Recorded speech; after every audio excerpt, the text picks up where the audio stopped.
কত বোনেরা কত জামাই বাড়ি কষ্ট করে জীবন চালায়, কামাই রুজি তেমন নাই, আবার তোর আরো 4টা ভাই আছে তারা কষ্ট করে জীবন চালায়।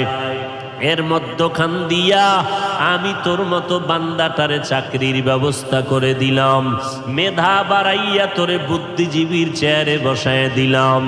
ওরে 4 ভাই বোনের মধ্যে তোরে সম্মানিত করছে তোর বাবাও করে নাই, আমি আল্লাহ করেছি।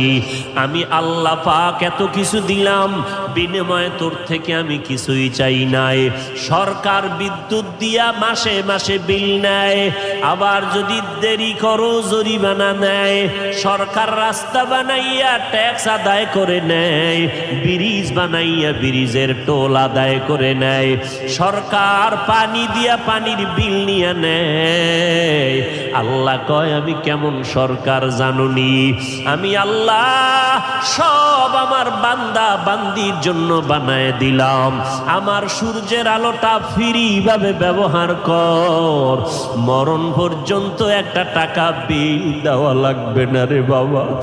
আমার দেওয়া সূর্যের আলো তুই ব্যবহার করবি, একটা টাকাও বিল দেওয়া লাগবে না রে গোলাম।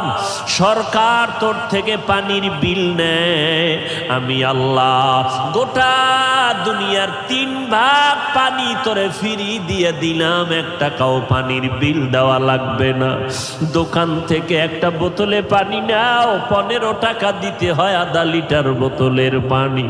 ওই পানিটাও ডাক্তারেরা কয় এই পানিটা শরীরের জন্য একজাস্ট না, ভেজাল আছে।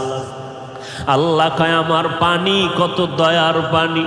ও বান্দা, নদীর পানি তো দিলাম, সমুদ্রে দিলাম, পুকুরে দিলাম, আবার তোর ফসলটা তাজা রাখার জন্য আলাদা বৃষ্টির ব্যবস্থা করে দিলাম।